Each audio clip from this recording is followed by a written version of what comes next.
you guys so much for all the support in the channel recently. But we got to talk about this. So this is from the from CDS Sports Podcast, Chicks Dig Scars. Go this is from their YouTube channel. I'm not sure if they made a YouTube video about this. I just saw it on Twitter and bookmarked it. I'm not sure, but if they haven't made a video on it, I just saw this in my bookmarks and I want to give my opinion on it. So, if you guys don't remember, we've all said this. So Caitlin Clark. Recent footage has resurfaced showing a controversial interaction between Indiana Fever coaching staff and Caitlin Clark during a game against the Connecticut Sun approximately 1 month ago. The incident occurred following Clark's step-back three-pointer over J.C. Sheldon, which energized the crowd significantly. The sequence unfolded during a decisive moment when the Fever held a substantial 20-point lead. Clark had just executed an impressive offensive play and was celebrating with the home crowd when she was scheduled for substitution. Notably, this substitution marked her final appearance in the game, as she would not return to the court despite the comfortable margin. We've all said this. So Caitlin Clark has been knocked on her ass. She's been knocked on her ass. She's been cheap-shotted. She's been poked in the eye. Everything. They have beat the Connecticut Sun. This is a month ago nearly. The Connecticut Sun beat the crap out of her. Absolutely beat the crap out of each other. But it's now where you've got Video evidence shows Clark engaging with fans and attempting to maintain crowd energy levels when a member of the coaching staff physically intervened by grabbing her arm. The footage captures the coach pulling Clark away from her interaction with spectators without apparent warning or verbal communication preceding the physical contact. This intervention appears particularly significant given the broader context of Clark's emotional expression throughout the season. Observers have noted a marked decline in her demonstrative behavior following various physical confrontations earlier in the campaign. The Connecticut Sun game itself featured multiple aggressive plays targeting Clark, including what many considered cheap shots and unnecessary contact. It's now where you've got Caitlin Clark then goes and hits a step-back three on J.C. Sheldon. And the whole crowd's going nuts. And she comes, and she's getting subbed off, by the way, at this stage. She's getting subbed off for the game. She doesn't go back in the game at this stage. So it's not like it's a close game. They're up 20. She does not see the floor again. Caitlin Clark is there hyping up the crowd. She's there trying to hype up the crowd. Exactly what you want. Exactly what you want. You want to see this version of Caitlin. You want to see this player. And by the way, after this game, we talked about the timing of this coaching intervention coincided with concerns about Clark's diminishing emotional engagement during games. Following this particular contest, analysts noted her increasingly subdued demeanor, particularly evident in subsequent matchups including the game against Golden State, where she appeared notably detached from proceedings. that she was emotionless. She was emotionless when they lost to Golden State. She has been emotionless in games. And that's what everyone said, where they were like, Caitlin, they were like, oh, Caitlin, people saying Caitlin's an angel. No one ever said Caitlin's an angel, but she became emotionless. And watch what happens here. So the coach just grabs her. Just grabs her out of nowhere. And I'm like, I don't think there's anything too malicious in that. I don't know if there's anything too malicious. We don't know what's said, but like, basketball experts have questioned whether organizational philosophy conflicts with Clark's natural competitive instincts. Her collegiate career at Iowa showcased an intensely emotional playing style that fueled both individual performance and team success. This approach included crowd engagement, demonstrative celebrations, and visible passion that became defining characteristics of her basketball identity. You can't just grab a player. Like, I'm sorry, you can't just, the player's walking back, you can't just grab a player. Like, and by the way, from this moment on, we hardly saw anything. From this moment on, the emotion was gone from Caitlin. Let's be real, that was right before the Valkyries game. The Valkyries game that realistically just kind of broke her. And like, current organizational approaches seem focused on moderating these expressions, potentially prioritizing a more controlled public image over authentic competitive fire. The physical intervention during celebration represents a concerning example of this philosophical conflict between natural competitive expression and institutional expectations. And like, I mean this when I say this, like, The referees are threatening a tech for hyping up the crowd. Go take your tech. This is sports. This is sports. You take a tech. I don't care. We treat this sport like it's men's sport. And I mean this. We talk about basketball like it's basketball. You don't have to like Caitlin Clark. You don't even have to like Caitlin Clark did this. But this is Caitlin Clark. This is Caitlin at her best when she is relentless. When she is relentless. Clark herself has acknowledged this tension in various interviews, indicating awareness that coaching staff preferences sometimes conflict with her optimal performance methods. She has stated that crowd engagement and emotional investment represent peak performance conditions for her playing style. The incident raises questions about coaching methodology and player development approaches within professional basketball. Many successful players throughout basketball history have relied heavily on emotional engagement and demonstrative behavior as core elements of their competitive approach. She is relentless. When she is relentless, when she's getting the crowd involved. And it's literally like Caitlin. She said it against like the Liberty. She said after the game, she's like, oh, I want to get the crowd involved. I want to do this, want to do that. Like that's kind of what her goal is. She's like, that's when I'm at my best. And she keeps getting asked interview questions about it. It's like, oh, they're trying to get you to do this. They're trying to get you to do this. But at the end of the day,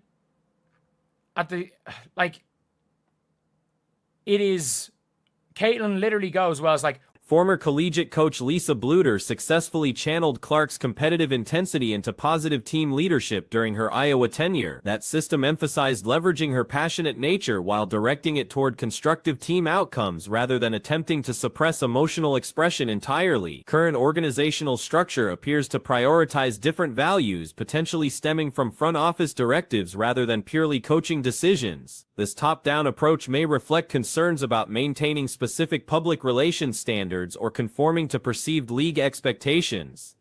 It is, Caitlin literally goes, well, it's like, well, they're trying to my team are trying to stop me from doing this, but that's when I'm at my best. She's essentially said her coach doesn't want her to play her game. And it's very clear that the Indiana Fever don't want Caitlin to be Caitlin. They want to see the perfect, and by the way, I don't know if this is just from the coaching staff. I think this might be from the front office. Maybe they want to keep this squeaky clean image of Caitlin Clark, not realizing that Caitlin Clark didn't have this squeaky clean image. Caitlin Clark, let's be real. There's a video. The broader implications extend beyond individual player management to questions about authentic competitive expression in professional sports. Clark's natural playing style incorporates significant emotional components that historically contributed to her exceptional performance levels and fan engagement. Attempts to fundamentally alter core personality traits that fuel athletic excellence may prove counterproductive to both individual development and organizational success. The physical intervention during celebration exemplifies this philosophical disconnect between institutional control and competitive authenticity. Possession and double off Jordan Canada, allowing Jordan Canada to score 26 points in the first half. They're up big at halftime. Or the game's over at halftime if Kelsey Mitchell doesn't cook. And the first half was the Kelsey Mitchell show. It was the Kelsey Mitchell show. Like, Aaliyah Boston goes into halftime with 5 points. And her only basket being a 3-point shot. A 3-pointer was Aaliyah Boston's only basket in the first half. She did not touch the ball in the post.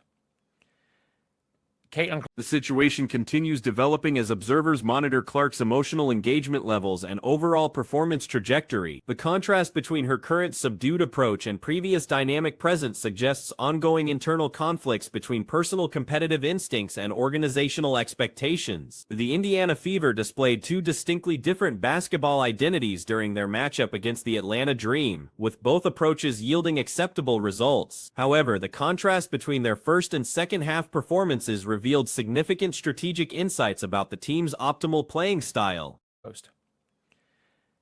Caitlin Clark goes into halftime with, sorry, that's the second quarter. Did Aaliyah score in the first quarter? Sorry, she goes into halftime with 9 points. In the second quarter, her only shot was a three-pointer. Caitlin Clark goes into halftime with 4 points, 5 assists. And Jordan Canada's obviously cooking them. But it was the Kelsey Mitchell show. It was this team goes where Kelsey Mitchell goes. And the Indiana Fever, in my opinion, The opening half showcased Kelsey Mitchell's dominance as she carried the offensive load while other key players struggled to establish rhythm. Aaliyah Boston managed only 5 points by halftime, with her sole field goal coming from beyond the three-point line, an unusual occurrence given her typical post presence. Clark contributed 4 points and 5 assists, demonstrating restrained scoring while facilitating for teammates. And the Indiana Fever, in my opinion, the Indiana Fever can win games playing like that, but it can't be while Caitlin Clark is on the floor. Because if Caitlin Clark is not on the floor, it needs to be your secondary. It needs to be your secondary. And I think the fact that Kelsey Mitchell can still go and do that is important. But at the same time, I think it's even more important to realize who your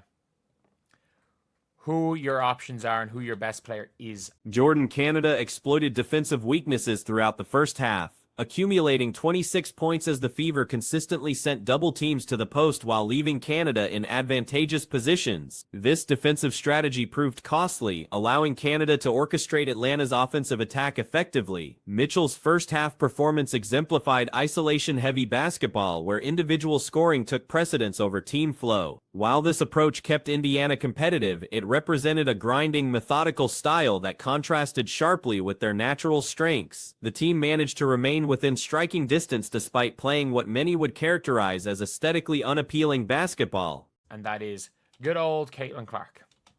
But yeah, the first half was a grind down, gritty game. And the Indiana Fever, I thought, did a really good job of that. And that's one thing. The Fever, they didn't outgrit. They did outgrit. I'm sorry, Jordan Canada. It was a Jordan Canada masterclass, and it worked, but it was ugly basketball. Early on, this grinding approach exposed fundamental issues with roster construction and strategic philosophy. Clark struggles to maximize her impact within such constrained offensive systems, as does Lexi Hull. Sophie Cunningham adapts well to various playing styles, while Boston demonstrated her versatility by contributing 10 second-half points, with 8 coming in the crucial fourth quarter. The second half revealed Indiana's true potential as they outscored Atlanta decisively. Clark registered 14 fourth-quarter points, while Dantes and others contributed 13 points. Early on in the game, it was really, really ugly basketball. And they managed to stay in it playing ugly basketball. The problem is that there is one player on your team that just does not play well playing ugly basketball. There's multiple. Caitlin Clark does not play well in ugly basketball, and Lexi Hull does not play well in ugly basketball. I think Sophie... These contrasting halves highlighted two distinct organizational identities. Indiana can compete using physical, grind-oriented tactics, evidenced by previous victories against Las Vegas and other opponents when games became chippy and defensive. However, this approach represents their ceiling rather than their optimal playing style. Ugly basketball. I think Sophie can kind of fit into any style of basketball. I think Aaliyah, as much as Aaliyah's first half points, she had 9. What did she have in the second half? Her fourth quarter, she had 10 in the second half. And were all that in the fourth? 8 of them were in the fourth quarter. And, that was the big thing. And, if you look at the second half again, fourth quarter, plus 14 for Caitlin, plus 13 for Dantes, plus 13, plus 13, plus 8 for Aaliyah before she fouls out. Coach Stephanie White's tendency to match opponents' physical intensity rather than imposing Indiana's preferred pace raises strategic questions. The team's long-term development and entertainment value benefit more from up-tempo play that maximizes their athletic advantages and creates exciting viewing experiences for their substantial fan base. Before she fouls out. It really was a case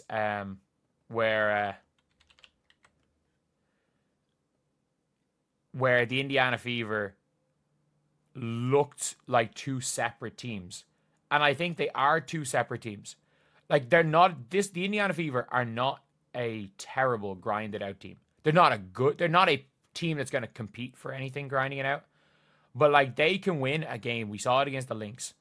We saw it against the Aces when they just made it gritty. The 18,000 fans in attendance respond equally enthusiastically to Clark's spectacular assists and her long-range shooting. Her coast-to-coast plays and transition orchestration generate comparable excitement to her perimeter scoring, suggesting that up-tempo basketball serves both competitive and entertainment purposes. Historical patterns support this analysis. During the previous season, there were instances where Mitchell played limited second-half minutes, and the team's performance improved significantly. The data suggests that when Mitchell operates as an off-ball contributor rather than primary initiator, team efficiency increases markedly. We saw it against the Lynx.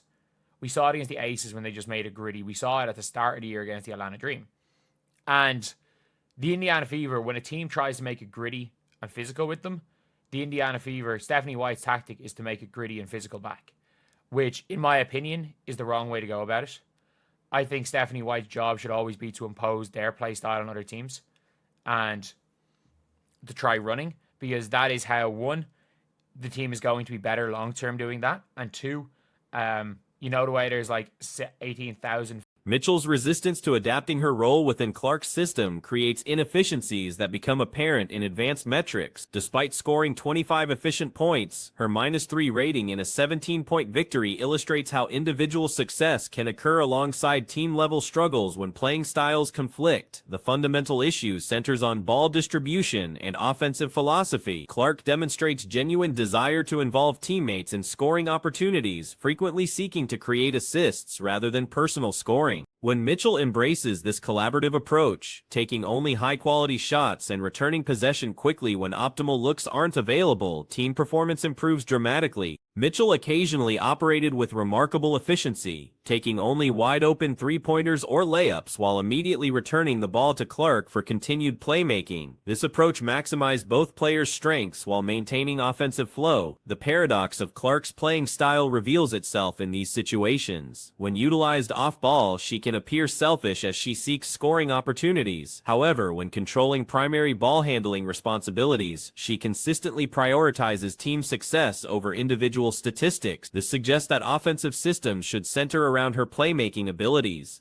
The second-half transformation occurred specifically because of Clark's increased aggressiveness. Her willingness to attack defensively created cascading effects that benefited every teammate. Wings players found better positioning, shooters received cleaner looks, and Boston gained advantageous post positions through improved spacing. Atlanta's exhaustion became evident as they struggled to match Indiana's pace and intensity. The Dream's physical first-half approach backfired when the Fever accelerated tempo, forcing Atlanta to expend excessive energy just maintaining competitive positioning. This tactical shift eliminated Atlanta's ability to dictate physical terms while creating numerous transition opportunities. Indiana generated fewer isolation possessions but created higher quality looks through improved ball movement and spacing. Mitchell's evolution presents both opportunities and concerns for organizational planning. Her individual scoring ability remains valuable, but her development toward isolation-heavy play resembles patterns that have proven detrimental to team success in other contexts. Finding the balance between utilizing her scoring talent and maintaining team offensive principles represents a crucial challenge. While they possess the capability to win games through grinding, physical basketball, this approach limits their ceiling and fails to maximize their most dynamic personnel. The entertainment value and long-term development benefits clearly favor the up-tempo approach that characterized their second-half dominance. Successful integration requires Mitchell to embrace her role within Clark's system while maintaining her scoring effectiveness. When she operates as a complementary scorer rather than primary initiator, both players can thrive simultaneously while creating the type of basketball that maximizes team potential and fan engagement.